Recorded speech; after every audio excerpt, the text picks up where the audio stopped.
Boa noite, senhoras e senhores. Boa noite, meu querido Olavo de Carvalho. Boa noite, Estamos Lobão. aqui, tudo jóia? Estamos aqui mais uma vez num hangout que eu achei de bom ouvido chamá-lo o hangout do juízo final, e a gente pode ir explicando o porquê disso durante a nossa transmissão de muita dinâmica e muita conversa. Eu quero dizer uma coisa, Olavo, eu vou te dizer uma coisa. Essa semana a coisa foi muito tensa aqui, viu? Muito tensa. Essa passeata foi uma coisa que tivemos muitos sucessos, assim, escamoteados pela mídia, evidentemente, mas foram milhares e milhares de pessoas no Brasil inteiro saindo em prol da sua própria liberdade, né? Então, como nós temos uma série de assuntos para tratar, eu acho que seria muito bom a gente começar pelo assunto que foi basicamente um racha dentro dessa passeata, que foi a coisa da intervenção militar e que foi também um tema que a gente fez do Hangout. A gente tentou se precaver de todos os feitios, modelos e tamanhos de medidas que pudessem unificar uma estratégia, porque as pessoas têm que entender que a estratégia ela é um mote daquele momento. Não adianta você pensar no outro momento, no momento 2, 3 ou 4, porque isso aí é uma perda de foco. A gente tentou falar isso, a disciplina, foco, união, e a coisa descambou para um jazz, né? Uma jam session, uma salada mista de coisas que, na verdade, acabou comprovando que enfraquece, seja lá o que for, independente, eu quero que as pessoas entendam isso, independente de uma razão intrínseca, de uma razão palpável de ter ou não ter intervenção militar. Outra coisa, eu estava falando com o Olavo aqui antes de começar, eu acho importante a gente colocar, porque me foi dado, e eu acho que também foi dado ao Olavo, o Olavo não leu ainda, esse Jornal da Sociedade Militar, que faz algumas reclamações a uma suposta mudança de opinião sobre essa coisa de intervenção militar, o que não é uma verdade. Eu quero dizer o seguinte, entre tantas outras coisas, negar a intervenção militar é uma forma de respeito às Forças Armadas para poder colocá-los numa roubada, porque fatalmente acontecerá deles serem vilanizados de uma forma ou de outra. A gente conviver com mais 50 anos da esquerda, do PT, dos professores universitários se vangloriando e escrevendo uma outra, carregando as mesmas tintas da história que aconteceu em 64. Bom, partindo desse princípio, Olavo, você acompanhou aí de Virgínia o que aconteceu. Aqui eu tenho muitas coisas a dizer, mas eu gostaria de passar a palavra para você dar os seus primeiros comentários sobre o que aconteceu nesse dia 15, o dia da proclamação da República aqui no Brasil. Bom, então, em primeiro lugar, vamos corrigir um pouco o noticiário, porque eles disseram que não houve uma divisão séria. Não houve uma divisão séria de maneira alguma, porque o pessoal que estava falando de intervenção militar era uma minoria, o pessoal ínfimo, não dava nem 3%. Né? Não havia, então, duas correntes. Havia uma corrente majoritária e havia uns carinhas lá, 2 ou 3, que discordavam. Isso para começar. Agora, em segundo lugar, nós temos que pegar essa confusão toda e fazer a famosa pergunta do Marechal Foch, o grande comandante das forças francesas na Primeira Guerra. A pergunta era, do que se trata? Do que estão falando? O que estão discutindo exatamente? Uhum. Então, eu vejo muita confusão. Isso. Em primeiro lugar, eu acho que você ser contra ou a favor de uma intervenção militar é uma coisa que não faz o menor sentido. Não é uma questão de você ser contra ou a favor. Uma intervenção militar é um meio de você obter certas mudanças. Não é isso? Então, nós estamos lutando pelas mudanças. Os meios serão decididos no curso do processo mesmo. Não é isso? O que eu achei, só um pequeno parênteses, Olavo, é que a gente fez na segunda-feira, a gente supostamente uniu todas as lideranças que tinham ali do movimento, e todos, inclusive, lavraram um manifesto redigido pelo professor Hermes em cartório para mostrar assim, olha, a gente não pode falar em intervenção militar por uma questão antes de qualquer coisa estratégica, né? É um negócio, quer dizer, não foi uma decisão unânime. Agora, na hora, pode ser meia dúzia de gato pingado lá, que não participaram da organização do negócio e estão lá levantando a sua opinião. Acho que tem todo o direito de ter a sua opinião. Não acho que são nossos inimigos, não acho que são pessoas más. Né? Depois eu falo sobre infiltração petista, e também houve. Né? Sim, mas sim. Não é o assunto do momento. Agora, você veja, vamos comparar a situação de agora com 1964. Uhum. Em 1964, você tinha um governo estabelecido que tinha um forte apoio militar, onde pelo menos 20% a 30% do exército estava disposto a defender o seu João Goulart até a morte. Ele chamava o esquema militar dele. Ele tinha esse esquema dentro do Brasil. Não é na Venezuela, na Colômbia, na puta que eu pariu. Era o exército brasileiro, as Forças Armadas brasileiras. Uhum. Então, temia-se que, no caso do movimento pelo impeachment do seu João Goulart, ele tomasse uma medida de força, como já havia tomado contra o Carlos Lacerda na Guanabara, quando ele mandou invadir militarmente o Estado, com tropas brasileiras. Então, se ele fizer um impeachment, derrubar o cara, pode ser que ele reaja militarmente e nos mate a todos e nos ponha todos na cadeia. Então ficou essa discussão. E os militares que estavam contra o João Goulart, eles não queriam intervir diretamente. Não, só vamos interferir se o homem tomar medida de força. Bom, no fim, o general Mourão Filho precipitou as coisas. Ele não esperou que o João Goulart atacasse, ele botou os tanques na rua sem consultar os outros. E daí desencadeou o movimento. Ora, o movimento era um movimento civil que já havia fazer 1 ano e meio antes. Um enorme movimento civil que tinha o apoio de pelo menos 60% ou 70% do parlamento, presta atenção. E a mídia inteira, o Globo, o Estadão, a Folha, tudo quanto é estação de rádio, estava todo... Eu era pequenininho, mas eu me lembro perfeitamente disso. O público estava contra o João Goulart, está entendendo? De fora do parlamento. Então era um imenso e poderosíssimo movimento civil, apoiado pelo empresariado.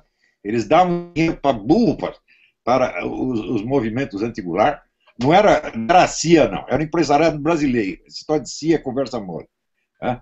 A CIA contribuiu com uma ONG, que era ou o IPES ou o IBAD, não lembro direito, uma quantia que, comparada com o que o empresariado nacional deu, foi absolutamente irrisória. Então, havia um movimento civil que já havia dominado o parlamento. Tanto que, quando os militares, o Mourão Filho, se apressou e botou os tanques na rua, imediatamente o Congresso declarou a vacância da presidência e já nomeou outro presidente. O Congresso estava esperando isso, eles estavam querendo ver o João Goulart pelas costas. Qual é a situação? Foi aí que o João deu no pé. Exatamente. Então, qual é a situação agora? Primeiro, o governo Dilma não tem nenhuma sustentação militar. Ela não tem um esquema militar pronto para matar gente na rua. E esse é a grande queixa dele. Por que você acha que eles querem fazer essa unificação das polícias militares e por que querem desmantelar as Forças Armadas? Porque eles não têm sustentação armada, eles não têm uma tropa armada para perseguir os seus inimigos. Então nós não estamos ainda num estado policial porque falta a polícia. Não tem polícia, não tem estado policial sem polícia. Então, sustentação militar policial eles não têm. E, em segundo lugar, por outro lado, não há um movimento civil das proporções daquele que havia em 64 contra a presidente. Nós não temos apoio da mídia e não temos apoio no parlamento. Então a situação é exatamente inversa, está entendendo? E foi por isso que houve um golpe militar. Porque havia, milico faz guerra contra civil. Milico faz guerra contra milico, porra. Exatamente. Então, o Mourão Filho colocou as tropas dele na rua, temendo que os generais favoráveis... Pensou que ia ter uma facção do exército que ia ser beligerante a ele. Claro, tinha o general Ladário, o general Machado, não sei das quantas, blá, blá, eram tudo amigos do João Goulart. E os caras temendo que eles dessem o golpe, então eles deram o golpe antes. Se anteciparam, né? Você está entendendo? E agora a situação é exatamente inversa. O João Goulart tinha apoio militar, Dilma não tem. O movimento anti-Goulart tinha um vasto apoio civil na mídia inteira e no parlamento. E nós não temos. Então a situação é simetricamente inversa. Então, você Sim. começa a falar em golpe militar, fala no vazio, fala, o golpe militar contra quem? É? Contra os E tem civis? uma outra coisa também, Olavo, a coisa do milico, desde os de 64, ficou muito vilanizada, muito estigmatizada. Quer dizer, nós temos ainda este fator, hoje em dia, que intimida as pessoas, assim, o golpe militar, putz, aí lá vem aqueles caras. Então, virou uma Não, coisa do isso vilão do chegou a esse Pix, ponto. né? Por quê? Porque as Forças Armadas se deixaram prender na espiral do silêncio. Veja, eu fiz muitas conferências no Clube Militar do Rio de Janeiro, Escola de Guerra Naval, Escola de Comando de Estado-Maior, tudo quanto é instituição militar, e isso lá para o ano de 2000 e tanto. E eu achava que se tinha que haver uma intervenção militar, uma ação militar, ela tinha que ter sido por volta de 2005, quando se Na época do mensalão mesmo, né? tá? Então, naquele momento, eu falava, então não é que eu mudei de ideia.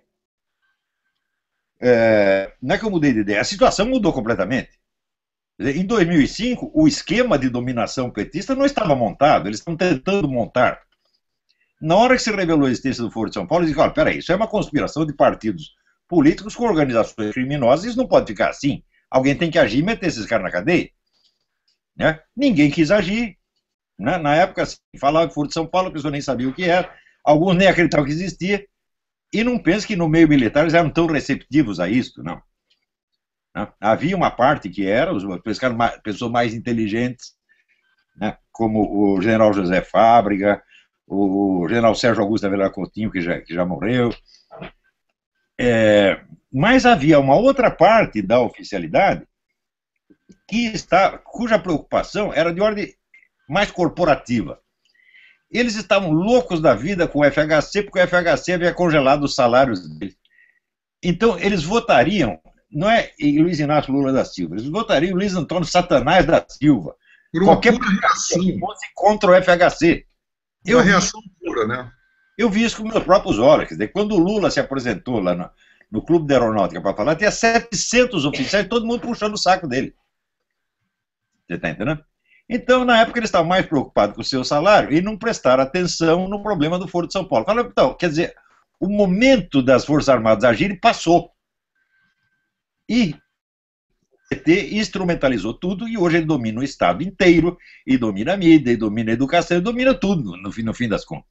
Ou seja, e as Forças Armadas me parecem também divididas, né? Tem muita gente já doutrinada e militares que estão do lado do PT já. Não estão realmente do lado do PT. Não, isso não estão. Não? Estão neutralizados, estão capados, você está entendendo? Uhum. Então, mas gente assim, favorável, disposta a morrer pelo PT, eu acho que não tem um homem fardado disposto a morrer pelo PT, como estavam dispostos a morrer pelo Jango em 64. Isso não tem. Isso é muito importante dizer, porque isso daí não tinha me vindo à cabeça também. Não tem não. Isso aí te garanto que não tem. O que tem, vamos dizer, nas rebarbas, em organizações que não são militares, mas que são próximas aos militares, como a Escola Superior de Guerra, sim, houve uma vasta infiltração ali, chegaram a cogitar do Márcio Moreira Alves para ser reitor da Escola Superior de Guerra, sim, mas qual é o efeito que isso tem? Quando você vê na Associação dos Diplomados da Escola Superior de Guerra, está 99% contra isso. Então não está funcionando, simplesmente não está funcionando. Me diz uma coisa, Olavo, naquele discurso do Maduro, logo em seguida a vitória da Dilma, que tinham militares brasileiros naquela cerimônia, aqueles militares estariam ali a contragosto, vamos dizer assim, representativamente? Uma função oficial, eles tinham que estar ali, o sujeito era o adido militar, mete o nego lá numa cerimônia oficial, ele tem que ficar lá, que nem um dois de paus, parado, ouvindo aquela merda toda. Se eu fosse ele, eu teria armado um vexame. Sim, então eu queria saber exatamente disso. Mas eu não vou deixar passar essa bosta. Mas o cara foi tímido, não quis falar. Né? Eu acho que foi até surpreendido. Mas não quer, a presença dele lá não quer dizer mais alguma cumplicidade. Ele é obrigado a ir. Ele tem que ir, porra. Né? Que é uma coisa muito emblemática naquele momento, e ali é uma questão da gente poder pegar isso e pensar isso para poder refletir sobre a paralisia deles, né? A paralisia, ali é um reflexo imediato daquela paralisia. Houve um namoro entre alguns militares e o pessoal da esquerda. Somente um grupo nacionalista no Rio chamado SEBRES. Eu ouvi eu não lembro, um dos Benjamins, Caio ou César Benjamin, não sei. Eu fui lá, ouvi um líder de esquerda dizer, não, nós temos que nos juntar a todos contra o FHC, o neoliberalismo, etc, etc. Tinha lá uns 15 oficiais aplaudindo, mas a maioria, eu sempre era minoria da minoria. Também o general Meira Matos, que era um homem até inteligente, ele achava que era possível uma aliança com forças nacionalistas de esquerda, mas ficou tudo no papel, nada aconteceu. E o general Meira Matos morreu e nada mais disso, nem lhe foi perguntado, entendeu? Então, eu não acredito que haja hoje em dia, não acredito não, asseguro que não há um esquema militar pró-Dilma, isso não tem. Gente disposta a atirar no povo contra a Dilma, para defender a Dilma. Não tem mesmo. Agora, o Jango tinha. Você tinha um bando de general comunista mesmo, você tá entendendo? Tradicionalmente comunistas ali dispostos a matar e morrer pelo Jango. Estava cheio de desertor, né? O Lamarca, o Marighella eram exemplos típicos de militares de esquerda que deviam estar... Lamarca era um capitão do exército, mas não havia só capitão, você tinha generais. Sim, sim. O famoso... Ele tentou na comunista, né? Já havia uma tradição já disso, né? Botou lá os fuzileiros navais no Rio de Janeiro para invadir o Palácio Guanabara. O Carlos Lacerda foi pro rádio e falou, vem aqui, seu filho de uma puta, que eu te mato. Ele foi lá, você foi? Não, eu não. Ele também não foi. Era um cagão, ele mandou recolher as tropas. Né? Mas que tinha, a tropa tinha. Hoje não tem, você tá entendendo? Então, hoje não há um esquema militar para defender o governo e não há um esquema civil parlamentar e na mídia para combater a Dilma. Então, o problema é inverso. Você está entendendo? Agora, sendo assim... Contra um puro poder civil é um absurdo. Você está entendendo? Agora, Como é? Nesse panorama, que você mostrou absolutamente diverso de 64, eu fico pensando assim, bom, então a gente tem que adotar uma tática diferente. Não, assim, é muito simples. Né? Tem que contar a mídia e o parlamento. Esses são os obstáculos. Você está entendendo? Porque, graças à estratégia das tesouras, né, o parlamento foi neutralizado. Não há debate político no parlamento. Eu já falei isso 1000 vezes. Quando a discussão política se concentra em corrupção e má administração, isso é uma discussão puramente administrativa. Isso é discussão de prefeitura do interior. Um Congresso tem que discutir as ideias, as grandes propostas, a ideologia. Que foi vetada Sim. pelo PT e pelo PSDB. Então só pode falar de picuinha. Agora, de corrupção.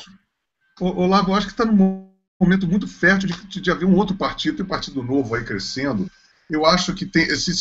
Eu acho o seguinte: se houvesse uma sinergia dessa população absolutamente insatisfeita, para chamar parlamentares, mas nesse caso não é chamar um partido ou outro, se sintonizar com a representação do Congresso para começar a repensar uma nova oposição e, inclusive, uma nova agenda de partido.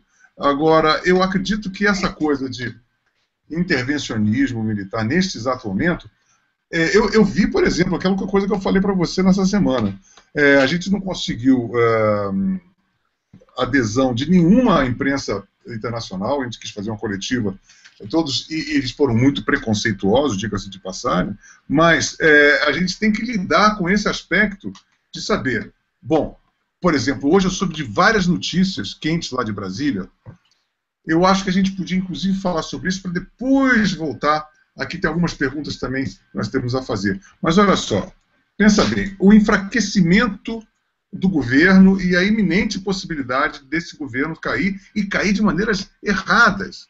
Porque, por exemplo, olha só o que eu vim a saber hoje de uma fonte bastante confiável que me telefonou hoje de Brasília. Você sabe que o Toffoli, isso até no Nacif, que ele estaria fazendo um golpe com com o Gilmar Mendes, um golpe sem impeachment, para tirar a Dilma. E eu perguntei para esse cara, e esse cara falou assim, olha, o negócio é o seguinte, o Toffoli não é Dilma, o Toffoli é pau-mandado do Lula, ele é cria do Lula.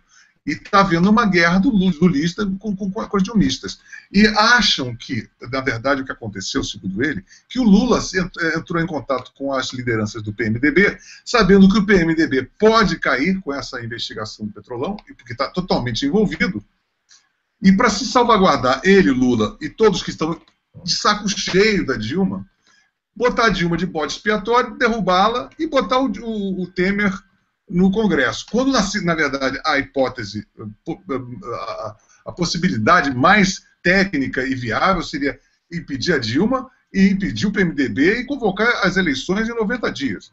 Quer dizer, isso seria o foco para a gente, porque a gente tem dispositivos legais para fazer isso. Agora, o que eu acho muito maquiavélico e muito interessante é quererem botar a Dilma, que é uma pessoa que provavelmente não vai ficar sossegada se for colocada como um boi de piranha.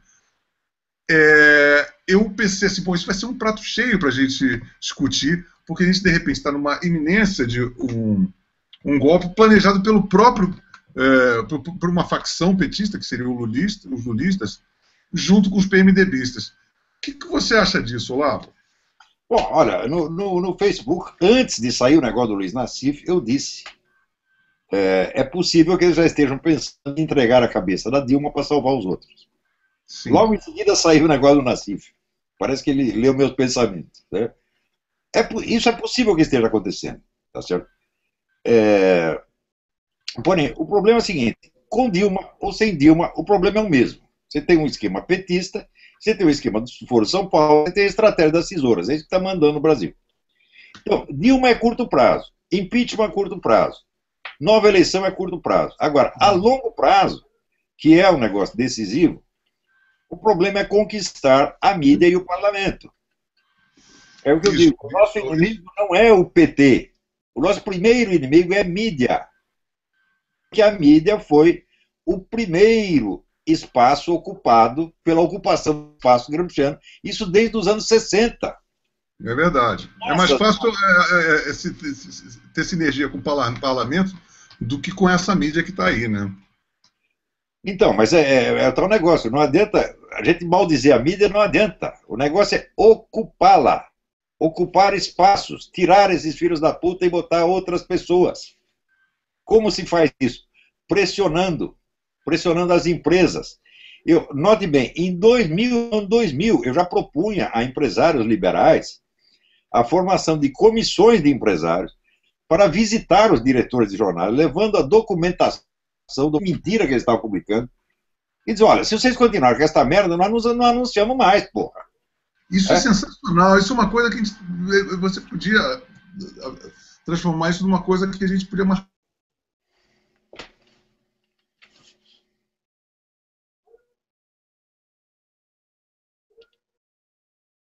Ih, parece que saiu do ar. Oi. Alô, Lobão? Saímos do ar? Ô, professor, o Lobão parece que caiu, vou dar uma olhadinha e já voltamos, mas continuamos na sala. Ele tá falando.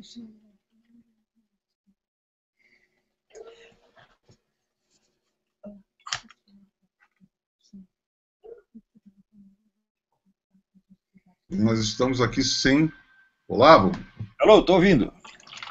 Se você está me ouvindo, né? Porque aqui a gente fica entrecortado. Uma coisa que eu queria... Fala lá. Você estava falando, eu perdi o fio da meada, você continua. Eu fazia essa proposta no ano de 2000, 2001, 2002. Procurava empresários para visitar o seus Marinho, o seu Otávio Frias, etc., e pressionar e dizer, olha, vocês estão mentindo muito, e estão mentindo contra nós. Também pressionava o pessoal das Forças Armadas, sugeria o pessoal das Forças Armadas, quando eu dizia que as Forças Armadas tinham que intervir em 2005, não é botar tanque na rua, não. Fala, vocês têm que nomear uma comissão de advogados e processar todos os filhos da puta que estão mentindo contra as Forças Armadas. Em vez de reagir, o que eles faziam? Eles reagiam com notinhas oficiais que ninguém lia. Olha, então você tem que ter uma ação das Forças Armadas. Não precisa ser uma ação militar, não. Bastava uma ação civil. Bastava uma ação processual. Teria mudado o curso da coisa. Se fizesse essas duas coisas, as Forças Armadas processarem quem estava mentindo contra elas, e o empresariado pressionar os diretores de jornais, a história do Brasil teria sido completamente diferente. Mas é o tal negócio, é o que diz o livro dos estratagemas chineses, né? O sábio tem que, o homem que é sábio, ele tem que pegar as coisas quando elas estão em germe e matar no germe, não esperar crescer. Agora ficou difícil. É imprevidente, os caras são imprevidentes, não sabem fazer uma análise, não sabem ver quais são os germes. A pessoa só se convence quando o negócio já tomou todo o espaço, você está entendendo? Quer dizer, em vez de matar quando era uma lagartixa, espera virar um dinossauro. Né? E daí fica todo mundo apavorado. É verdade. No ano 2000, ninguém queria agir porque o perigo era muito pequeno. Agora ninguém está entendendo? Então, eu acho que tanto o empresariado quanto Forças Armadas tem que agir, mas não quer dizer que tem que fazer um golpe militar. Fala, não. Golpe militar só se houvesse uma resistência militar. Tem que ter outro tipo de ação. Então, a mídia é o primeiro, é a grande barreira, você está entendendo? Que impede que a verdade chegue ao povo. Então nós temos que derrubar essa barreira. Está ficando insuportável essa coisa da mídia. Por exemplo, lá, assim, a Bandeirantes comigo. Por exemplo, eu nunca vi na minha vida uma grade de programação inteira falar de uma pessoa só. Quer dizer, eles falam em programa de esporte, de receita culinária, de notícias. Em todos os programas, os caras falam, ficam falando, pegando no meu pé o tempo todo. Que, na verdade, me deixa bastante chateado, porque... Tem? Dessa vez até eles mentiram um pouco. Eu esperava que mentisse muito mais. Essa insistência obsessiva, né? O tempo de ficar escandalizado com a desonestidade da mídia já passou. Agora está na hora de se acostumar, vamos acostumar com isso, acalmar e planejar fazer alguma coisa. Tem 3 coisas que pode fazer. Primeiro, processar quem mente. Isso aí tem que fazer mesmo. Não pode deixar calúnia e difamação passar. Não pode deixar passar nenhum caso. Nenhum. O pessoal tem deixado passar todos, absolutamente todos. Eu já contei, você não sei se nesse hangout eu contei a história de uma semana de reportagens no Fantástico, feita pelo Caco Barcelos, dizendo que 2 terroristas, que segundo o Exército tinham morrido num acidente, tinham, na verdade, sido assassinados pelo Exército e depois se maquiou e montou uma aparência de acidente. Ele fez uma semana de reportagem sobre isso. Eu fui investigar o negócio e descobri que a denúncia dele era não apenas falsa, mas impossível. Por quê? Porque, primeiro, o soldado que eles usaram como testemunha tinha desertado do exército 6 meses antes dos acontecimentos. Portanto, ele não tinha testemunhado merda nenhuma. Segundo, a data que o Caco Barcelos dizia que os terroristas tinham morrido era absolutamente falsa, porque nas memórias do Jacó Goreder apareciam essas mesmas 2 pessoas assaltando um banco 3 semanas depois. Morto no assalto a banco, porra. Em terceiro lugar, na estrada, onde o Volkswagen deles bateu na rabeira do caminhão, você tinha a marca do pneu freando no chão. Falei, mas se eles foram postos no carro depois de mortos, como é que eles frearam o carro, porra? Então era tudo impossível, era uma farsa monstruosa. Eu levei isso para o pessoal das Forças Armadas, fiz conferência no Clube Militar, falei, vocês têm que processar o filho da puta, não pode deixar passar uma coisa dessa. E fizeram nada. Então deixaram a lagartixa virar um dinossauro. Então agora o pessoal sai gritando histericamente, golpe militar, golpe militar. Porra, mas se não são capazes de fazer um processo, vai fazer um golpe militar, porra? O processo é uma coisa de fórum íntimo, e que eu acho muito importante. Às vezes eu fico pensando de pedir essa coisa de intervenção militar, tão assim desprotegido quanto o cara ficar reclamando de passar de 20 centavos por um estado nhonhô. Eu quero meia entrada no cinema, eu quero o Estado me dando papinha, e do outro lado também assim, olha, eu não consigo me mover, por favor, o Exército vem me salvar. Então são 2 atitudes meio passivas, porque você deposita responsabilidade nos ombros de outros poderes. Eu acho que é exatamente isso. O processo é uma coisa que você pode direto, como pessoa física, né, se defender e contra-atacar. Agora, não só a física, as instituições têm que reagir. O comando Sim, das Forças Armadas tem obrigação de defender a reputação das Forças Armadas e juízo. E nunca fez isso, porra. Você está entendendo? Porque se você não é capaz de reagir nem na esfera processual, como é que vai fazer um golpe? não é com tanque que a gente vai. Isso é a mesma coisa seguinte, o vizinho te xingou uma vez, 2 vezes, 3 vezes, 10, você deixa ele xingar. Exatamente. Talvez você nem responda, aí você vai lá e dá um tiro nele. É absurdo. Tem que reagir na primeira. Você está entendendo?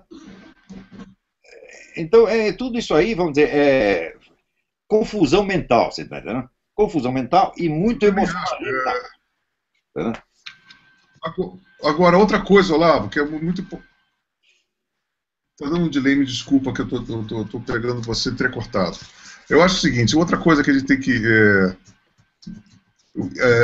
organizar como ataque, como estratégia, é exatamente isso. A gente tem que ter uma união, a gente tem que pegar qual é o principal foco do povo brasileiro, da onde nasceu a oposição recente, é que todos são contra o PT, todos querem o PT fora. Então a gente tem que arranjar um mote que alinhave o maior número de pessoas possível, sem defecções, sem contradições, o máximo, o mais objetivo para pegar o ponto mais vulnerável e esquecer o resto.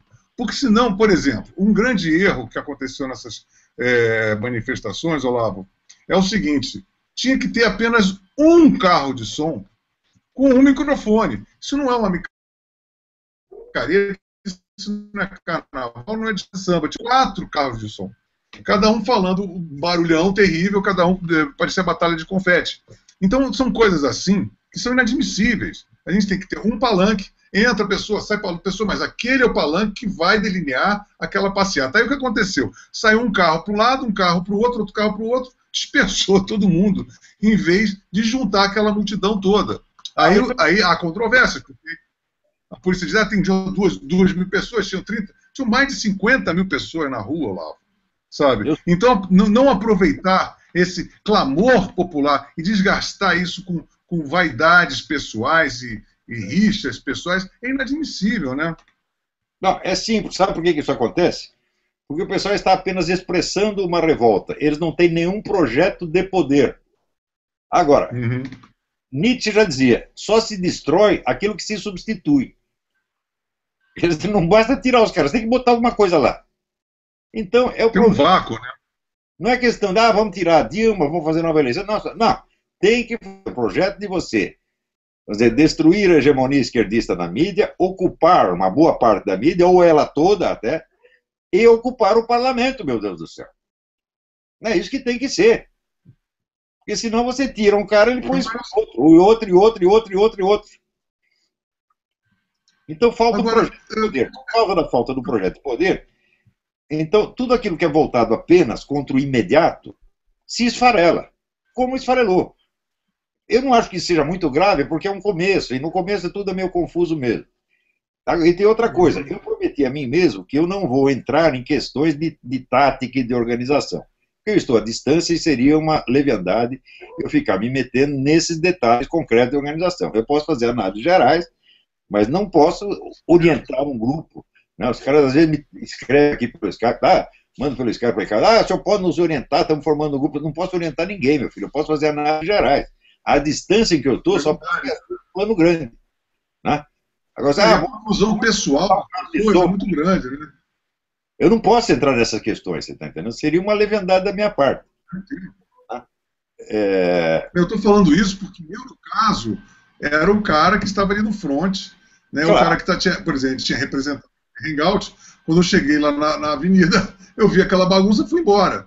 Aí teve gente, traidor. Eu falei assim, imagina se eu subisse daquele... Se o Aloysio Nunes, que foi lá, entrou de gaiato, entrou na passeata com toda a sua genuinidade e foi grudado por ser um cara que estivesse apoiando golpistas, militaristas, imagina se eu, naquele exato momento, depois de todos os compromissos que a gente assumiu, eu tivesse a insanidade de ter continuado, prosseguido, subindo naquele carro. Ia grudar tudo. Então, chamar de nazista, de golpista, eles vão chamar de qualquer maneira. Faça você o que fizer. Então, a gente não tem que se preocupar com o que eles vão dizer, nós temos que se preocupar com como tirá-los de lá. Você está entendendo? Esse pessoal esquerdista... Mas uma coisa, quando você chega, no caso da gente, a gente combinou uma coisa publicamente, a gente fez um manifesto, a gente lavrou um manifesto, a gente deixou aquilo sublinhado. Eu fiz uma entrevista para a TV Veja, convocando as pessoas, dizendo, olha, não podemos fazer isso. Se eu chegasse lá, isso é uma questão, inclusive comigo mesmo, não havia como, seria uma desmoralização eu chegar e subir. Quando eu olhei e falei, quando eu vi aquele cartaz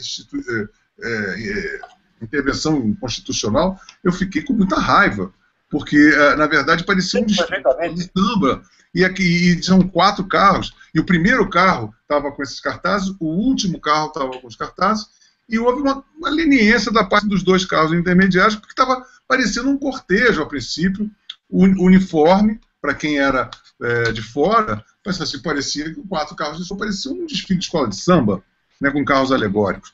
Então, isso tudo me pareceu uma palhaçada, e me pareceu, antes de qualquer coisa, aquela coisa que você sempre fala, pô, o pessoal da esquerda é muito bem articulado, você joga num time, você fecha um compromisso, você fecha uma tática, vamos fazer aquilo, vamos fazer aquilo. Aí você chega, naquele exato momento, você vê aquela dispersão, aquela exuberância egóica das pessoas, cada um com um carro, eu falei assim, mas só falta ter batalha de confete, né? Como é que tem 4 carros? Eu não podia imaginar que eu ia encontrar aquela cena, independendo dos cartazes. Ter 4 carros era uma desinteligência, né? Então, eu acho o seguinte, a partir de hoje, por exemplo, a gente está começando a tentar, eu acho que esse hangout deverá servir para que as pessoas percebam o seguinte, a gente tem que ter uma disciplina, assim, aí eu estou falando como tática, não é o seu caso, eu estou falando do meu, que eu assim, pô, afinal de contas, eu sou o único artista que estou aqui, ou eu sou uma personalidade pública que estou aqui, dando a minha cara, chegar no meio do tiroteio, só sobra eu, você está entendendo, Lau? Então, eu quero dizer assim, pô, peraí, se vamos fazer direito, vamos fazer de uma maneira que seja eficaz, há uma vulnerabilidade visível, pontual, uma mira, vamos mirar nessa vulnerabilidade, porque se desde o homem das cavernas a gente conseguir abater os animais, os inimigos, através desse tipo de tag, é uma coisa muito óbvia, sabe? Então, se a gente combina uma coisa, aí chega todo mundo, aí tem várias divisões, cada um fala uma coisa, a gente não vai conseguir de jeito nenhum. Né? A gente conseguiu um grande sucesso, sim, porque houve um número de pessoas o suficiente na rua, e foi um espetáculo bonito, lindo o suficiente, para, pelo menos, atrair a imprensa internacional, né? Porque a imprensa nacional parece que passou ao largo desses acontecimentos. Então, agora, outra coisa importante, como você falou, por exemplo, eu acho que no nosso caso aqui, você sabe que ontem eu adiei no nosso hangout porque eu tinha que... Deu meus amigos tocar e acabei tocando com eles lá no Bubble Street, foi sensacional. Quando eu estava fechando meu telefone, eu vi que a gente estava... O hangout de hoje estava nos trends do Brasil inteiro, do Twitter. Então, assim, a gente, por exemplo, está conseguindo uma plataforma de comunicação, de mídia, que não é na televisão, e que a gente tem que se valer cada vez mais disso. Porque eu percebo que, às vezes eu escrevo um artigo e boto no meu blog, ele é tão lido, às vezes, mais do que os artigos que eu escrevo na Veja. Então, a gente tem que cada vez mais organizar e extrair disso maiores benefícios de visibilidade, de poder e até de coerção desses caras. Por exemplo, tem uma campanha no Twitter de cancelar a assinatura da Folha, de não ver o UOL, de não ver a Band, e os caras estão apavorados. Eu vi um amigo meu que escreve para a Folha e diz assim, puxa, no meu prédio, eu fiquei impressionado, só no meu prédio tinham 3 vizinhos que disseram que cancelaram a Folha. Então, isso, hoje em dia, você pensa bem, se você tem o que a Folha deve ter 500 mil assinantes, não sei quanto, se você tem uma defecção de 1000 por dia, é um golpe, é uma coisa que vai me lindrar mesmo, né? Ah, não vou assistir a Band. Pô, vai ser... Já é uma coisa que já é deficitária, a audiência da Band. Se você perde 1000 2.000 telespectadores por dia, e eu acho que a gente tem que pensar nesses termos, quer dizer, usar essa mídia paralela que nós estamos agora aqui fazendo para pressionar a mídia oficial. Porque eu acho que esse que é o grande ponto gravitacional da questão para a gente agora, nesse momento. Sim. Bom, eu acho que você tem toda a razão de ficar irritado com isso. Porém, temos que levar em consideração o seguinte: organização, disciplina e unidade nascem ao longo do tempo com a experiência. É muito difícil você, num movimento está começando, você ter essas coisas. Eu acho que teve... Principalmente eu sou um neófito, eu não tenho a menor experiência nisso. Se você quer saber, eu acho que foi até organizado demais. Muito mais do que eu esperava. Eu achava que ia ser o caos total, e não foi. Tem uma pequena confusão, né? Agora, você vê, se você pegar a história da esquerda, na história da esquerda, durante 60, 80 anos, não havia dois carros de som disputando. Havia exércitos atirando um no outro. Na Revolução Espanhola, você tinha lá comunista atirando de anarquista. Os dois estavam contra o Franco e um ficava atirando no outro. Os comunistas mataram mais anarquistas do que franquistas, você está entendendo? É verdade, é verdade. E, no entanto, a coisa toda converge a longo prazo. Então, nós temos que contar também com esse longo prazo. Todos esses problemas que você falou existem, mas eles serão superados. Mas é inevitável que seja, tá entendendo? Pode demorar um tempinho, mas serão. Você precisamos de organização, unidade. Terão isso. Em breve terão. Vai sair da experiência e o pessoal vai aprender. Né? Agora, com relação à mídia, você vê o que aconteceu com o CQC. Né? O pessoal humilhou publicamente o homem do CQC durante a passeata. No dia seguinte, o CQC teve a menor audiência de toda a sua história. E teve uma coisa, Olavo, o CQC, eu estava esperando, porque o Pânico me surpreendeu num almoço na semana passada, que eu estava saindo com meus amigos, o Tuma Júnior, o Tonholi, e aí eu saí do restaurante, os caras estavam lá, e eu adotei uma tática da Liniana, insólita. Eu fui mordi o microfone, mandei o cara tomar no cu, etc e tal, e ao mesmo tempo surgiram várias pessoas a nosso favor. Mulheres lindas apareceram, eu falei, que maravilha, foram todos posar comigo. Aí eu pude mostrar meu lado doce, terno, uma senhora de avental veio falar comigo. Então eu percebi assim, que o insólito, antes de qualquer coisa assim, o que transita entre a extrema violência e a extrema candura, funcionou muito. Aí, no sábado, quando esses caras do CQC, isso foi no Pânico, né? Aí não sei o que, porque assim, os caras estão me pegando, assim, eu vou para um lugar, tem um cara do Pânico. Eu vou para outro lugar, tem um cara do CQC. Aí depois do lado tem outro cara da Bandeirantes também, do Agora é Tarde. Então, uma coisa surreal. Aí eu tô lá, olhando para a passeata, a 100 metros do MASP, aparece o cara do CQC. E eu pensei que o meu episódio, muito barraquento, fosse ao ar na segunda-feira, que não foi também, com a lanterna do CQC. Eu não sei se acharam. Aí o cara, inclusive, o filho do Noblar, o Guga Noblar, veio falar comigo, não sei o que. Aí eu fui muito grosso, fui bem mais grosso do que eu tinha sido anteriormente. E confesso a você que eu estava esperando na segunda-feira, mais uma vez, eu aparecer, aquele espetáculo lamentável na televisão. Agora, eu acho exatamente isso. Eles não devem ter. Eu não sei se eles vão colocar na semana que vem, né? Mas, a princípio, a primeira sensação que eu tive foi assim. Eu acho que esses caras estão amarelando, porque tem muita reação contra. Eu vejo muitos comentários assim, mas, pô, como por exemplo hoje, uma outra coisa que teve um puta do comentário contra, que foi o Marcelo Rubens Paiva. Ele achou um vídeo meu, que inclusive eu coloquei isso no Manifesto do Nada da Terra do Nunca, quando eu fui ao comitê do PT, cobrar do Lula, assim, eu vou fazer uma campanha para vocês, desde que, em 10 anos, se foi em 2002, vocês transformem o ensino brasileiro numa Coreia do Sul. E o Lula falou, mas, companheiro, isso aqui é a nossa prioridade, não sei o quê. E foi muito engraçado que naquele dia, a minha mulher estava do meu lado, a Regina, e foi filmado. E da hora que eu apertei a mão do Lula, caiu a luz. Eu vou apagando o comentário. Com o mal parado, terrível. A Regina falou até para mim assim, olha, falou para mim assim, e o Lula olhava muito para cima, toda vez que ele olhava para mim, eu senti que, eu sempre senti que ele sempre não se sentia muito à vontade comigo. E ele sempre olhava para cima. Assim, daquela mesma maneira que quando ele, a primeira vez que ele foi, em 2004, 2005, aquela coisa do mensalão, se lembra que o primeiro depoimento dele, ele olhava o tempo todo para cima, ele estava fazendo da mesma maneira, oi, tudo bem, olhando para cima, e a Regina falou assim para mim, olha, todo cara que olha para cima assim é mentiroso. Seja lá o que for.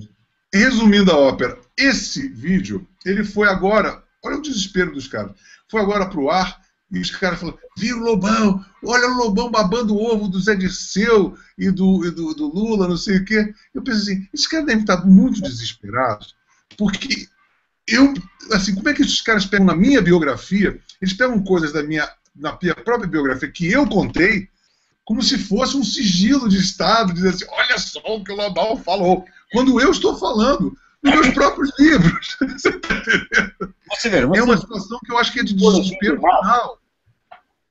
Você viu o boletim do MAV que eles distribuíram? O pessoal do MAV foi instruído para, na passeata, procurar no meio da multidão aquelas pessoas que eram favoráveis à intervenção militar e dar a impressão de que eram líderes do movimento.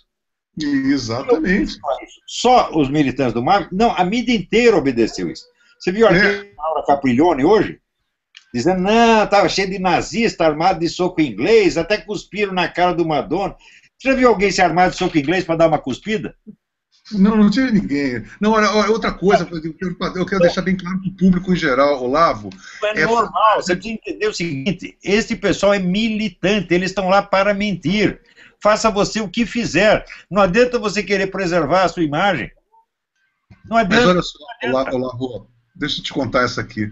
Eu peguei nessa coisa dos Marvis, tinha um cara chamado Henrique Júnior, ele trabalha no jornal o Globo, e pegaram um Twitter, um diálogo dele com o Breno Altman, o tal do Stanley Burburin, que é irmão do Fábio Altman, que é o seguinte, o cara falando assim, olha, vamos pegar 200 elementos, vamos entrar dentro da passeata, não sei o que lá, nós estamos com panfletos pela intervenção militar, inclusive tem panfletos que a gente conseguiu forjar uma assinatura do Lobão para poder detonar o cara. E aí o Breno Altman, eu falei assim, cara, peguei em flagrante. E aí já sabemos o telefone, o endereço do cara, onde ele trabalha no Globo, e falando com o Breno Altman, que é o Stanley Burburin, na maior cara de pau, né? E esse cara também está na Operação Lava Jato, né? Já está na folha de pagamento, ele, o Atucci do 247, estão todos na folha de pagamento do Lava Jato, em prestações, suaves prestações, de suborno mesmo da mídia, né? Então as coisas estão ficando muito periclitantes para eles, né? Tá começando a surgir aquele bafo no cangote e eles estão desesperados, estão procurando qualquer coisa, né? E aí que o mais humilde desses carinhas ganha R$ 7.500 por mês para ser militante. Isso é o mais humilde. Agora, quando você vai subir lá para no alto, não sei o quê, é muito dinheiro, você tá entendendo? Então eles estão defendendo suas fontes de sustento e defenderão até a morte. O quanto for preciso mentir, eles mentirão. Isso não é, a gente não pode se espantar mais com isso. Não, de jeito nenhum. É interessante que eles estão se rebelando. Vamos acalmar e vamos destruí-los. Vamos tirar os caras daí. É o que nós estamos fazendo aqui. Eu acho que a gente está conseguindo agora, por intermédio de tecnologia e pessoas interessantes e espertas que estão nos ajudando. Por exemplo, um amigo meu chegou e mandou, esse cara Henrique Júnior trabalha no Globo, ele tem o endereço tal, tem o telefone tal, está tudo rastreado.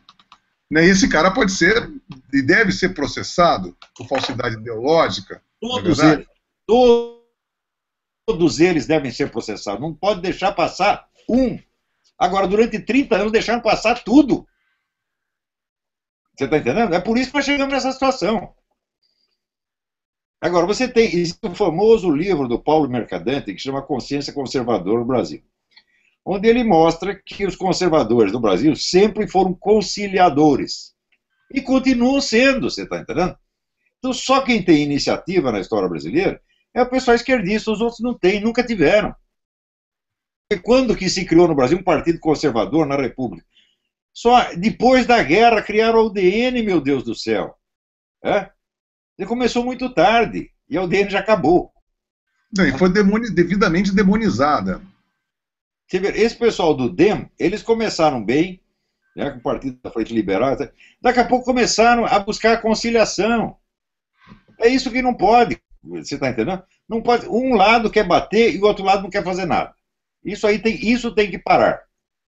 A hora que parar isso, nós veremos de que lado está a força. A força está 80% conosco.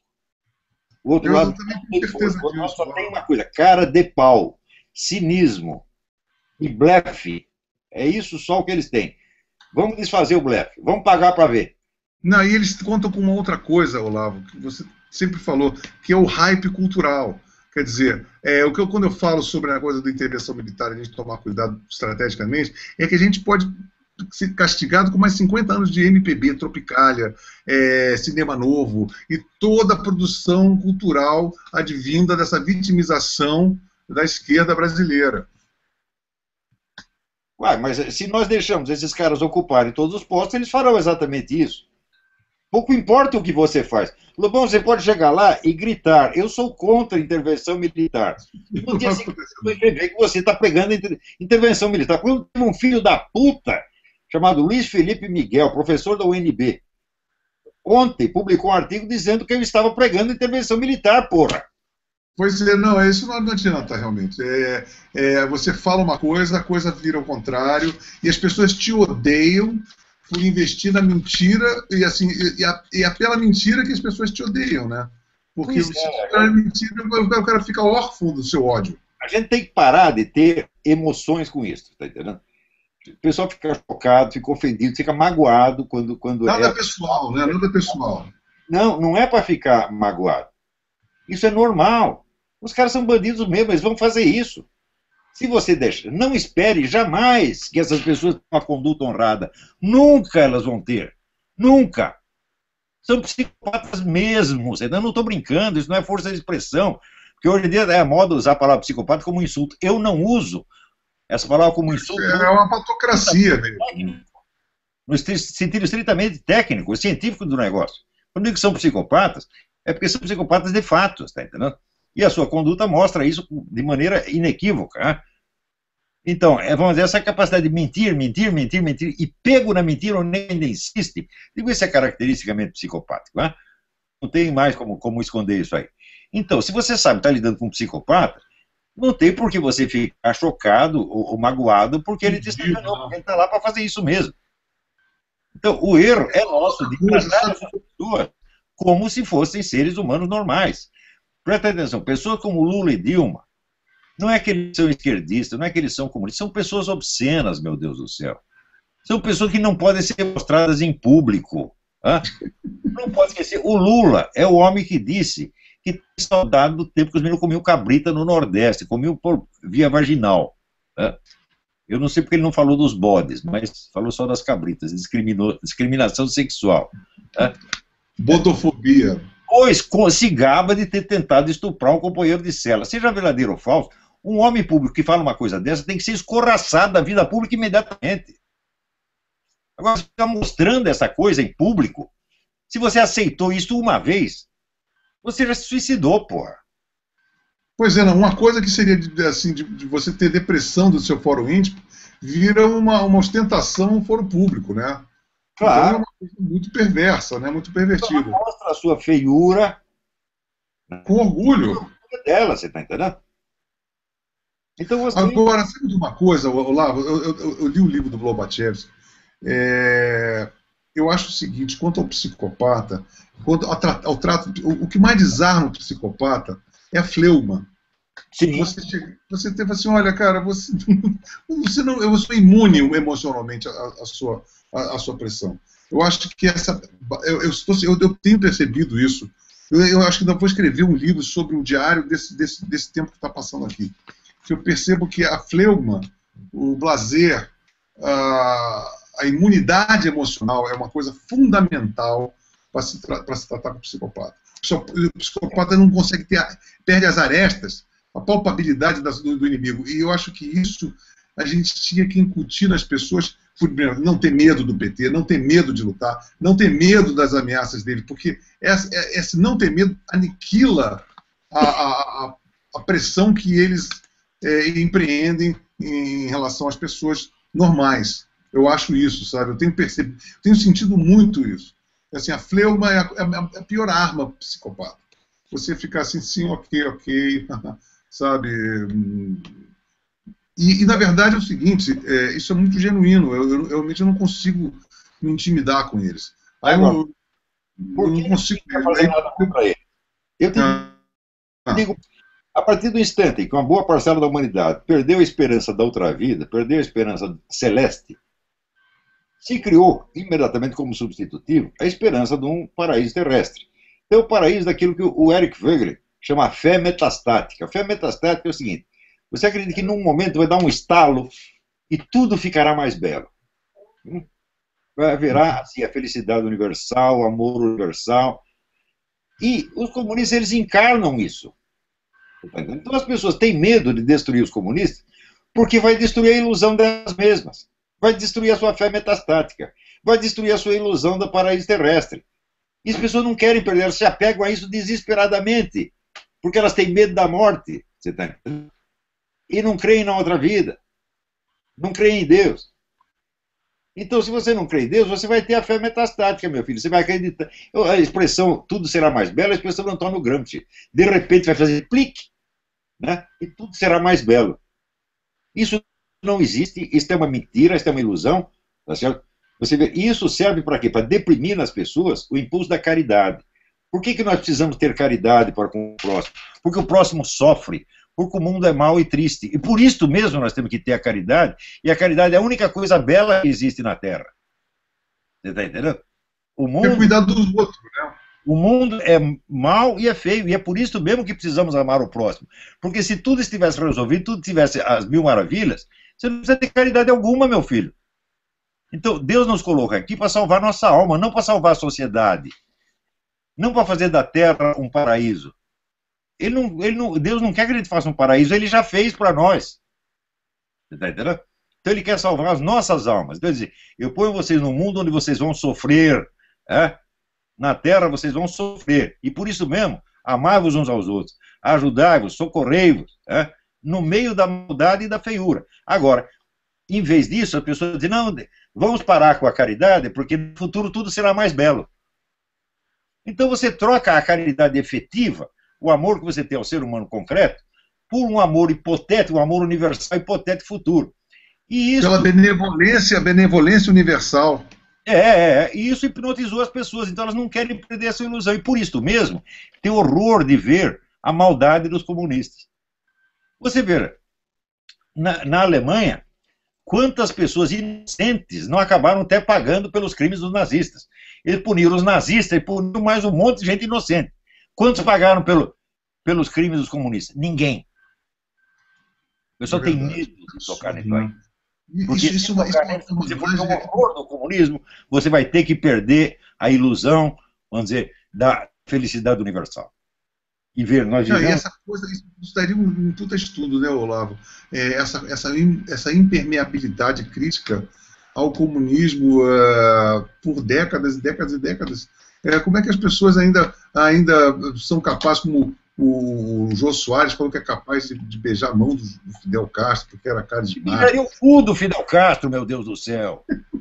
Beijaria o cu, chuparia a pica. Ora, faria qualquer coisa por Fidel Castro. Não, eu não consigo entender isso. Atualmente, com todos os recursos que nós temos de informação, você botar a camiseta do Che Guevara e sair impunemente na rua achando que você está abafando, de uma falta de higiene existente. Nós sabemos que nós vivemos num mundo mau, difícil, pesado e triste, nós temos que nos ajudar uns aos outros, amar aos outros, aos próximos como a nós mesmos. Porém, se nós estamos aqui lutando pela felicidade universal futura, eu estou dispensado de ser bom agora, porque tudo será mais belo no futuro. Porque tudo está enquadrado no futuro, né? Tudo acontece no futuro, né? É aquele negócio que nós dizia, amar impessoalmente a humanidade. Como amar impessoalmente? A humanidade se constitui de pessoas. Você está deixando de amar as pessoas para você amar uma abstração hipotética que não vai acontecer.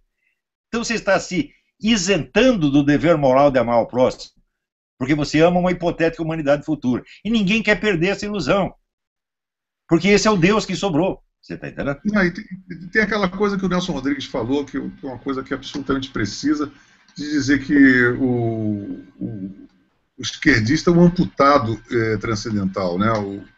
O materialista é um amputado transcendental.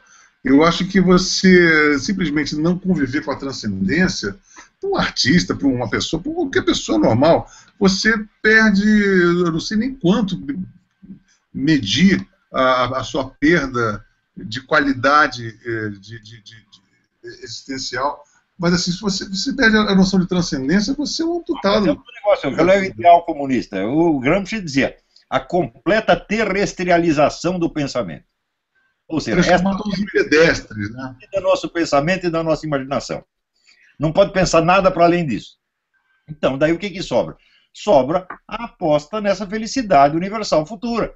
E isso vira o Deus, vira o culto, isso vira o emblema da bondade. Então fica aí essas pessoas que são malignas, que são mentirosas, que são falsas, posando de santa. E gostam é a malignidade dando espaço para o mal do presente, né? Teve o Frei Beto falando, Leonardo Boff, Jô Soares, eles falam num tom doce. Tá? Mas é aquela doçura do demônio mesmo, você tá entendendo? Falso. E vem com falsa promessa, pô. Então, mas as pessoas que estão observando isso, elas têm medo de perder essa ilusão e por isso mesmo não querem ver o horror do que os comunistas fazem. Por isso mesmo que, na verdade, o nazista pelos crimes dos comunistas, que são 10 vezes maiores que os dos nazistas. Pois é, o nazista ele era aquele inimigo do Tomix, né, com aquele bigode refilão, a imagem do mal explícito. E o comunista tem uma coisa subreptícia, muito mais maligna e muito mais contaminante. Veja, né? O nazismo nunca prometeu um futuro melhor para a humanidade. Prometeu para os alemães. Então fazia tudo de bom para os alemães e o resto foda-se. Então é evidente que essa proposta não tem atrativos para o resto da humanidade. É muito sedutora. É muito sedutora. Fala, porra, é só para os alemães e nós vamos tudo tomar no cu? Vamos. Então, quem é que vai gostar de uma merda dessas, tá entendendo? Agora, o comunismo não, é para todos. Tá? Então o comunismo é muito mais sedutor, infinitamente mais sedutor. Do mesmo modo que o nazismo foi sedutor para os alemães, o comunismo é sedutor para toda a humanidade. Do mesmo modo que o Hitler enganou os alemães, os comunistas enganam a humanidade inteira, porra.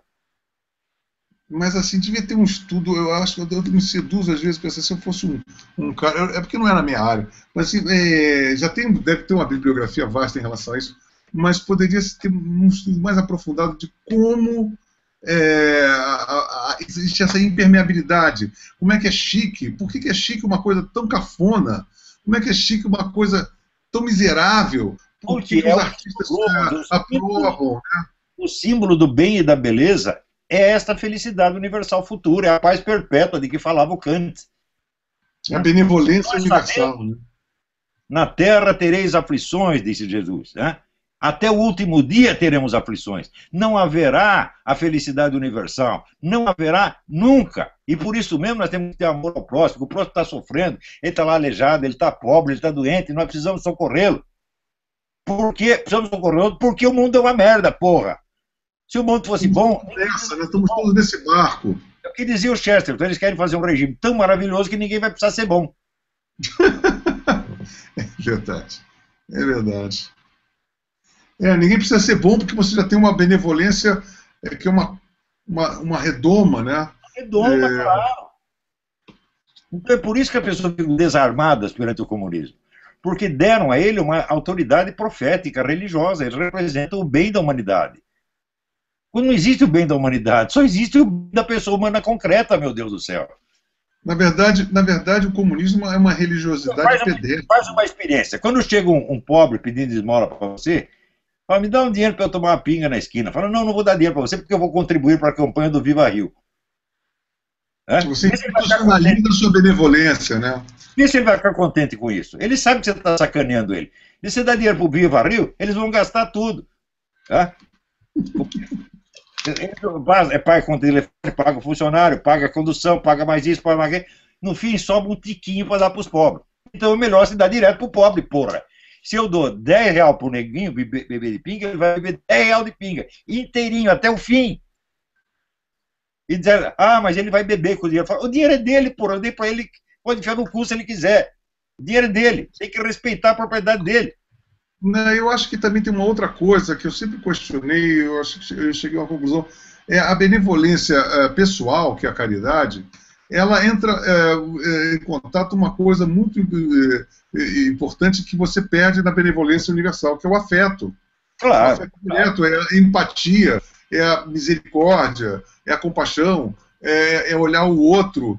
Por isso que, por exemplo, às vezes eu queria escrever artigos, Olavo, sobre a intemperância das pessoas no supermercado. Às vezes você está com um carrinho, a pessoa te dá uma fechada, sabe? São coisas que são mínimas detalhes do cotidiano que desvendam essa falta de empatia que a vida da cidade propiciona às pessoas. Mas não é assim em geral, não, Lobão. Depois, vem aqui na Virgínia, você vai ver o que é a benevolência, o que é a polidez, o que é ser humano, você está entendendo? Aqui ninguém passa na frente do outro, não, você está entendendo? Aqui todo mundo se cumprimenta na rua. E se você precisa de alguma coisa, sempre tem gente para ajudar. Quer dizer, essa aqui é uma sociedade civilizada. Os caras absorveram profundo. Aqui todo mundo é cristão, meu Deus do céu. Além da gentileza, né? Porque eu lembro, Olavo, que eu estava em Los Angeles, eu fiquei embevecido. O trânsito, as pessoas andando a 20 por hora no trânsito, e assim, chegava um cruzamento, naturalmente, o cara que chegava primeiro, o outro parava. Aí eu perguntei até para o guarda, falei, mas isso aí, você não existe uma lei implícita, que é a lei da gentileza. O primeiro sempre tem preferência. Aí eu vi no trânsito aqui no Rio, em São Paulo, em qualquer lugar, é uma batalha campal, os caras jogam um para-choque em cima de você. Então isso é uma coisa que é muito localizada, né, Olavo? Eu botei 3 estatísticas hoje no meu Facebook. O brasileiro está entre os povos mais assassinos do mundo, está lá a estatística. Está entre os povos mais burros do mundo, está lá a estatística. E está entre os povos menos generosos do mundo. O brasileiro não dá nada para ninguém.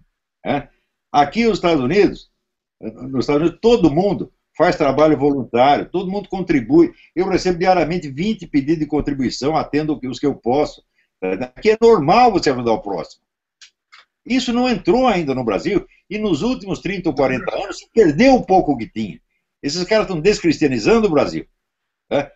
Então, apelando para todos os mais baixos instintos. O sujeito tem um desejo sexual, o desejo sexual dele é a coisa mais sacrossanta do mundo, ele põe isso acima de tudo. Você já parou para que é uma coisa mais perversa do que você atrair as pessoas, seduzir as pessoas pelo seu desejo sexual? É o cérebro reptiliano, é o reptiliano, né? O cérebro reptiliano. É assim, você não tem um filtro, né? Claro. Uma política que é voltada para o desejo sexual é a coisa mais perversa que pode existir, porque desejo sexual todo mundo tem, todo mundo é fraco, e a maioria vai cair mesmo. É o que eles falavam nos anos 60, a teoria da livre circulação do prazer, livre circulação do desejo. É verdade. Esse é um dos aspectos da felicidade futura. Todo mundo vai comer todo mundo. Deve ser problema, mas vamos comer até eu? Ah, não vamos falar disso. Entendeu?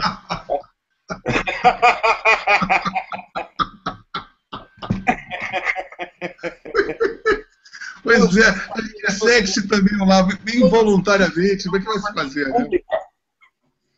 né? Todos os cus serão propriedade pública. Cu privado, nada, nunca mais, né? Nada. E os caras acham que, para alguns, isso é felicidade. Né? O cu dele ficar exposto em público, para todo mundo comer, para alguns é felicidade, mas eu garanto que para a maioria não é, não. A gente não quer isso. Socializado. Socializado, pois é. É impressionante. Aí eu penso assim, como é que é engraçado a gente pensar no Nelson Rodrigues. Você, um pouco mais velho do que eu, você deve ter percebido o calvário que o Nelson Rodrigues vivenciou na época dele. Hoje em dia ele é aliviadíssimo, por vários outros motivos, mas essa coisa, ele escrevia muito sobre o desejo, e sobre a classe média, etc. e tal, e sobre essa angústia que é o pecar, o não pecar, etc. e tal, e que foi muito banalizado por uma uma releitura bastante ambígua sobre a obra dele. Mas eu acho que o que mais me cativou no Nelson Rodrigues era a coisa dele, mesmo que intuitivamente, ele desejar, e mesmo criticando todas as falhas da classe média, com todas as coisas, mas desejar o amor puro, a pureza da alma, o amor do casal que seria feliz para sempre, o matrimônio eterno, que está tudo implícito na obra dele, né? E saber do calvário que ele teve nessa época. E as pessoas se esquecem, a censura que ele tinha não era nem basicamente da censura oficial, era a própria, as vaias, que dizia só as vaias consagram. E hoje eu fico vendo o Nelson uma visão muito amenizada da própria esquerda, né? Até o Roberto Campos, né? Eles têm essa mania de dizer, antigamente nós tínhamos uma direita qualificada, o Melchior, o Roberto Campos, e só para poder chegar e desqualificar a atual, né? O pensador político é uma bosta, se você quer saber. O argumento liberal, as coisas, assim, é grosseiro, é estúpido, você está entendendo? O Melchior foi um grande historiador da literatura, o melhor que nós tivemos. A história da literatura brasileira dele, que termina no Euclides da Cunha, ele não pôde terminar, morreu, é a melhor que existe, de longe. Foi um excelente crítico literário. Quando se metia pensador político, falava uma besteira atrás da outra. Então, é assim, essa coisa de idealizar o Zé Guilherme Melchior, é porque o Zé Guilherme Melchior... É só para tirar o espaço do atual, né? Olha, não é por nada não. Eu, como pensador político, eu sou 1000 vezes melhor que o Zé Guilherme Melchior. Não tem nada para me ensinar, não. Aquilo lá é moleque, menino, você está entendendo? Não entendia merda nenhuma de política. Eu acho, Olavo, que eu acho que esses caras fazem isso justamente para criar um vácuo no presente. Só dizer assim, porque na época, exatamente, eles atacavam o Nelson Rodrigues, atacavam o Melchior, atacavam o Roberto Campos. Aí morreu todo mundo. E a gente fala assim, não, mas aqueles caras, a direita ainda tinha condição. Agora que não tem, porque é simplesmente para desqualificar o atual. Não, sem dúvida, sem dúvida. Mas olha, presta atenção. Eu nunca me senti ofendido nem triste de ser maltratado por essa gente. Eu também não. Aí, assim, eu acho inteiramente normal que eles façam isso. Eu não fiz nada para ser elogiado pelo Breno Altman. Espero não ser jamais. Porque isso seria supra-sumo da humilhação. Quem está na chuva para se molhar? Eu não quero a amizade dessa gente. Esse é o problema do Zé Guilherme Melchior e o problema do Paulo Francis. Eles queriam amizade das pessoas. Eles queriam ser amados por essas pessoas. Não quero de jeito nenhum. Eu os conheço muito bem. Olha, Olavo, também te digo uma coisa. Às vezes a minha mulher fica falando assim, pô, mas perdi no Facebook, perdi mais 10 amigos, porque estão assim, pô, ela me defende. Eu falo assim, Regina, eu vou dizer uma coisa. Pô, esses caras, eu não tenho o menor constrangimento, nenhuma falta, nenhum tipo de emoção melancólica, de perda por esse tipo de pessoa. E eu acho que isso aqui é uma coisa muito importante que a gente está tocando nesse assunto, porque a maioria das pessoas, principalmente os artistas, né, tem esse medo.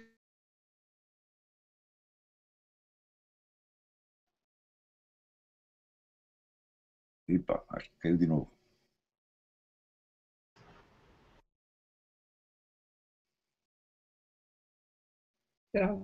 Acho que caiu a transmissão aí, não estou ouvindo nada. Está ouvindo agora, Olavo? Agora estou. Melhorou. Pois é, o que eu estou dizendo assim, só para alinhavar, um insulto desses caras é um atestado de bom caratismo para quem é insultado, né? Olha, assim, um dos critérios para você avaliar uma pessoa é você perguntar assim, quem você quer que te ame?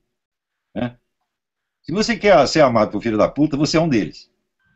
Exatamente. A gente tem que rejeitar a afeição dessas pessoas. Eu não quero a sua afeição. Eu posso te ajudar se você ficar numa dificuldade, como já ajudei. Né? No tempo dos milicos, eu vivia abrigando foragido em casa, ajudando preso, essa merda toda. O pessoal não prestava, mas se precisar da minha ajuda, eu ofereço. Mas não quer dizer que você preste e que eu quero a sua amizade. Eu não quero a sua amizade. Então, pura misericórdia. A gente tem que oferecer a bondade, a caridade, a amizade para todo mundo, mas não pedir. Exatamente. Então, você quer ser meu amigo? Eu sou seu amigo, tudo bem, mas não precisa ser meu, não. Olha, Agora, por contar uma exemplo, história engraçadíssima. ah, Uma vez, Pedro, meu filho, era pequenininho, ele falou, pai, eu vou juntar meus brinquedos velhos, vou dar tudo para os menininhos pobres. Daí eu falei, muito bem, meu filho, tá. Daqui a pouco ele voltou e falou, pai, mudei de ideia, não vou dar, não. Eu falei, por quê? Porque daí eles vão querer ser meus amigos e encher o saco. Tá muito bem, aprendeu. mas isso é muito genuíno. Olavo, agora eu estava no Facebook, eu postei uma coisa que eu estava muito feliz em ter encontrado meus amigos ontem. Aí eu postei no Facebook, olha, meus irmãozinhos queridos, de 10 anos atrás tocamos, fizemos uma jam session lá no Bourbon Street. Bom, aí caiu assim, eu fui eleito o bundão do ano, aí puseram eu com uma bunda editada, etc e tal. E um determinado cara falou assim, olha, Lobão, você vai amargar um ostracismo, um oblívio, porque você não está respeitando seus fãs e as suas opiniões políticas estão deixando você... Você nunca teve tanto fã como tem agora, porra. Não, mas aí eu falei assim, olha, eu não sou... Você quer saber? Falaram a mesma coisa para o Ronald Reagan e para o John Wayne. A sua carreira vai acabar se você continuar com essas ideias conservadoras. Tá? Teve ídolos maiores do que Ronald Reagan e John Wayne, nunca teve. Mas sabe uma coisa, Olavo, mesmo que eu morresse, mesmo que eu fosse amigo, eu falei assim, cara, eu lá sou homem de ficar subserviente a um público, eu sou seletivo, sempre fui, cara, eu quero que vocês se fodam em verde e amarelo, eu não quero vocês como meus fãs, eu ia ter que morrer de vergonha de ter pessoas como vocês como fãs, se for para ter uma pessoa no mundo que gosta de mim, eu quero que vocês se fodam, vocês estão entendendo? E outra coisa, imagina, eu seria um verme se me intimidasse um momento sequer, se você chegasse para mim e dissesse, senão eu seria o Roberto Carlos, senão eu faria propaganda para Friboi, senão eu seria igual a 99,9% dos artistas brasileiros. E eu penso assim, isso me dá uma tranquilidade muito grande, sabe? Eu fico assim, pô, sinceramente, eu não estou nem aí, cara, sinceramente, eu estou muito tranquilo com o que está acontecendo. Nós somos fracos e precisamos de afeição. Mas afeição de quem? Não Sim. É de... Às vezes, a pior forma de solidão é você ser gostado por aquilo que você não é. Eu sempre falo isso, a pior forma de solidão não é a vaia, é um aplauso por aquilo que você não é. Isso é que é o mais, eu tenho o maior medo da minha vida, é ser aplaudido por aquilo que eu não sou. Eu não sou isso, então, por favor, não me aplauda, não se anexe à minha pessoa, porque isso vai ser, para mim, uma solidão de 3 desertos, como diria Nelson Rodrigues. Pois é, então... Lobão, nosso tempo já foi longe, nós acho que já falamos demais. É mesmo, já são uma hora e meia de hangout. Eu só quero só uma coisa, porque, olha, eu estou aqui cheio, Olavo, estou cheio de perguntas aqui, eu não perguntei nada. Agora, uma coisa, só para a gente alinhavar, para terminar nosso hangout. Que eu acho interessantíssimo, que eu achei interessantíssimo, que eu fiquei com isso na cabeça. Agora, a coisa do Fórum de São Paulo está um clamor popular, né? Eu acho que isso é legal a gente só dar uma levantada. E eu estou cheio de amigos venezuelanos, uruguaios. Está parecendo que está havendo um intercâmbio que nunca aconteceu nas Américas sobre isso. E aí surgiu a seguinte pergunta que eu quero que você termine o nosso hangout com essa resposta. Então, começar a falar, será que é possível de repente, a população, assim como está havendo um movimento contra a Dilma, de repente haver uma insurreição continental contra o Fórum de São Paulo. Ou seja, todos os povos da América Latina, de repente, se unirem para depor o Fórum de São Paulo. E eu acho que isso é perfeitamente possível, eu acho que isso é absolutamente necessário. Isso vai acontecer de qualquer jeito. Não pode dar moleza para esses caras, não. Quer dizer, o nosso inimigo não é o PT, não é a Dilma, é o Foro de São Paulo. Que começa lá em Cuba, começa com Fidel Castro, e é o mesmo plano comunista dos anos 60, a mesma coisa. Maquiado, e sobretudo com uma divisão de trabalho maravilhosa. Porque você vê o pessoal falando, não, eles vão transformar o Brasil numa Cuba. Eu falo, não vão não. O plano não é esse, meu Deus do céu. Eles vão manter o Brasil capitalista para fazer dinheiro, para sustentar várias Cubas.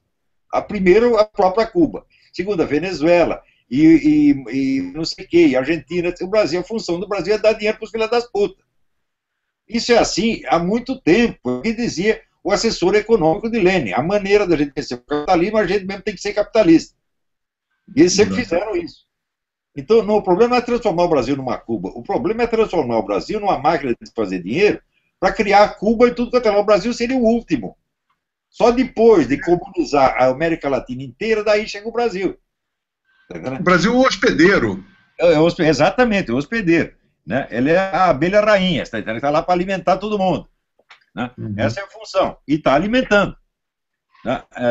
Então, mas ainda é o mesmo movimento comunista com uma estratégia um pouco melhor.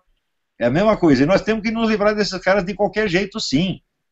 Eu acho que uma unidade latino-americana contra eles, eu acho que acaba com eles. Né? Agora, também, né? A mídia fez todo o possível para ocultar isso aí. Durante 16 anos, uma palavra. E eu dizia, não adianta, vocês estão fazendo que nem avestruz, vocês estão escondendo a cabeça e vão mostrar a bunda. Vocês não brinquem comigo, vocês vão perder. Por quê? Porque eu estou falando o óbvio. Se eu estou dizendo que 2 mais 2 é 4, eles dizem que é 5,5, vai para mais dia, menos dia, mas provar que é 4 mesmo, não tem como escapar. A mentira não tem perna curta, ela até bem longa, ela dura bastante tempo. Mas quando cai é tão feio. E está caindo. Então é importante o seguinte, a mídia no Brasil, a grande mídia, ela tem que ser humilhada, tem que pisar em cima. Tratorizá-la. Tratorizá-la. A não ser que ela se modifique, que se arrependa, que corrija os seus erros. Não é para querer, por exemplo, não posso falar tal coisa que vai aparecer mal na mídia. Se vai aparecer mal de qualquer jeito, eles estão lá para mentir, vão mentir de qualquer maneira. Né? Isso aí, partir para o ataque. Caras. O dia que fizerem com o seu Otávio Frias o que fizeram com a turma do CQC, ele se corrige. Né? Lá na redação, dizer, seu Otávio Frias, tome vergonha nessa sua cara. Olha aqui as mentiras que o seu jornal publicou. Esta, mais esta, mais esta, mais esta, mais esta, mais esta, mais esta, mais esta. E está aqui ó, a pilha de processo da sua mão. Né? Se vira. Se vira. Você vai ver que o homem fica bonzinho. No dia seguinte ele está lá, ele vai na igreja rezar, confessar e comungar.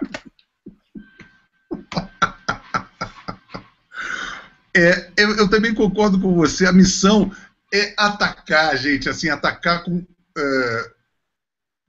ritmo, com timing, com determinação. A gente está agora, para concluir nosso Hangout, a gente está vendo uma oposição maravilhosa, o povo está vindo. A gente vê na rua, Olavo, em vez desses skinheads que estão falando, são pessoas da família querida, pessoas do povo, pessoas de todos os tipos de etnia, de classes sociais, pessoas honestas que estão trabalhando, estão revoltadas. Então é um momento rico do povo brasileiro se unir em todos os recantos do Brasil, para que a gente possa agora, a hora é atacar. No Aixing diria assim, morder. A hora é morder, vamos agora partir para o ataque. Porque pode fazer uma passeata de mães de família, de vovós em cadeira de roda. Ceguinhos, paraplégicos. Laura Capriglione já estava cheio de skinhead armado. Isso é um absurdo, Olavo. Isso é um absurdo. Então, uma pessoa dessa tem que ser expelida da profissão jornalística. Dizer, Laura Capriglione, precisa ver se você tem qualificação para ser faxineira de um hotel de 3 estrelas.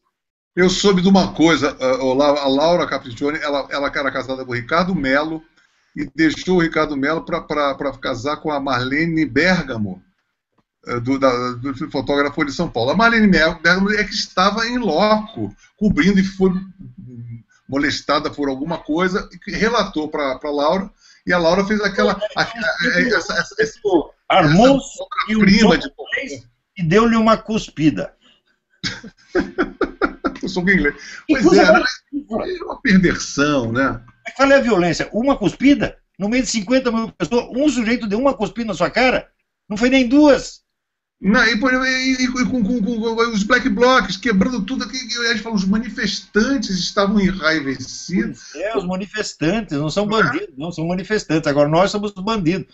Mesmo que você não faça nada, meu filho, você faz a passeata de criança, cada um com um pirulitinho na mão, chupetinha, eles dizem, eram nazistas armados, eles fazem isso, porra. Não, e outra coisa, a gente bota a cara assim no nome, a gente vai pra lá, bota o peito na cara, a gente não, olha, sou eu, e esses caras vêm com um caretano velhoso, um Chico, bota um negócio de black bloc, um turbante na cabeça, e apoiando o anonimato do vandalismo, enquanto que o vandalismo ficou flagrante naquelas passeatas. Pois eu falei, essa passeata é passada. É os caras limpam as contas bunda suja, porra. É literalmente isso aí. Agora a gente está ali com a cara limpa, dando cara a tapa. Como é que vão dizer que é um golpistas fascistas? Um monte de gente de família, um perfil completamente pacífico de todo mundo. A polícia de todos os estados falou assim: nunca tivemos manifestantes tão bem educados. Quer dizer, eu vou lhe dizer, né? O povo fica sabendo disso graças à internet. Porque se depender de Globo, Folha, etc. A gente estaria ferrado. Então o que é para fazer? Essa mídia não serve para informar. Tá? Ela serve para a autopromoção desse grupo maldito que tomou conta do país. Então nós não podemos continuar contribuindo com isso. Nós temos que parar de comprar essas coisas. Temos que parar de ler esta merda, está entendendo? Boicote total. Cara, está entendendo? Não assistir, não comprar, não assinar, cagar um balde para todos eles. Como fizeram aqui, porra? Aqui o New York Times estava falido. New York Times, para pagar as despesas, meu filho, teve que alugar metade do prédio. O Los Angeles Times está pedindo falência. Maravilha, hein? Por quê? Porque eles vêm com aquelas merdinhas lá e do outro lado aparece o Rush Limbaugh, que tem 30 milhões de ouvintes, ou o Sean Hannity, que tem 18 milhões. Eles não podem com essa gente. E a mídia brasileira não pode com a gente. Sabe o que a gente podia fazer? Eu tive uma ideia agora, Olavo. Você conhece o Howard Stern?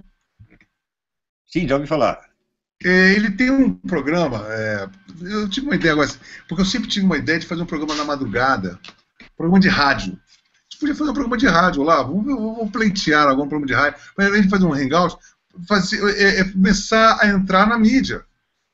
Sim, claro, é ocupação de espaço, porra.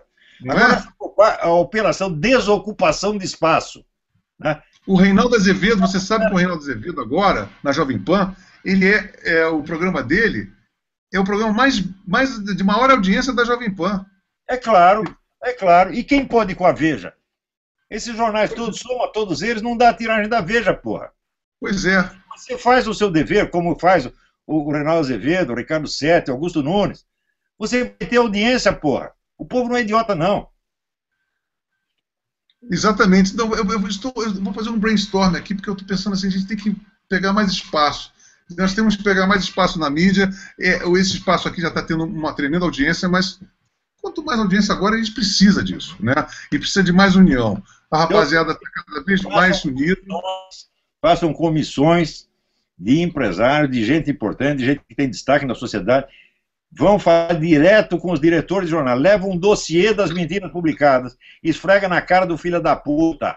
Né? Olha só, Olavo, olha só. Eu estou recebendo aqui... de processo.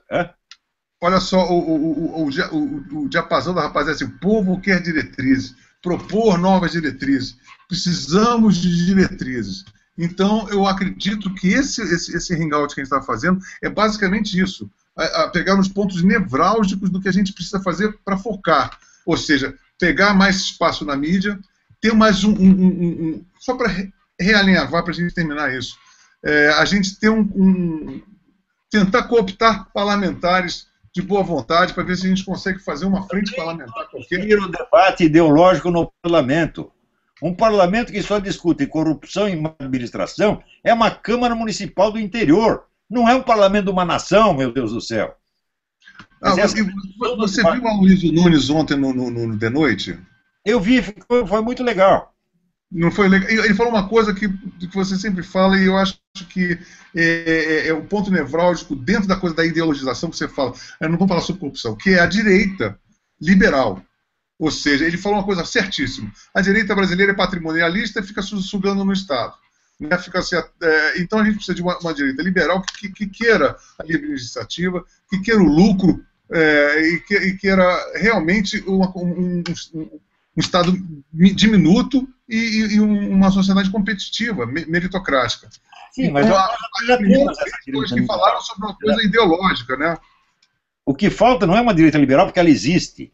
Eu acompanhei o Fórum da Liberdade durante 15 anos no Rio Grande do Sul. Eu sei que existe uma direita liberal inteligente e forte. O que falta é ela querer lutar. Né? Não adianta você pregar ideias liberais.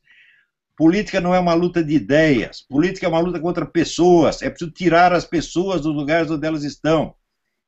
Não é vender a sua ideia. é tirar os filhos das putas do lugar e botar outras pessoas melhores. Perfeito, Olavo. Bom, eu acho o seguinte, bom, já estamos com 1h30 de Hangout. Eu acho que, para começar, né, Olavo, eu acho que para começar, assim, em termos de diretrizes, de reflexão, eu acho que está de bom tamanho, não é não? Tá ótimo, tá ótimo.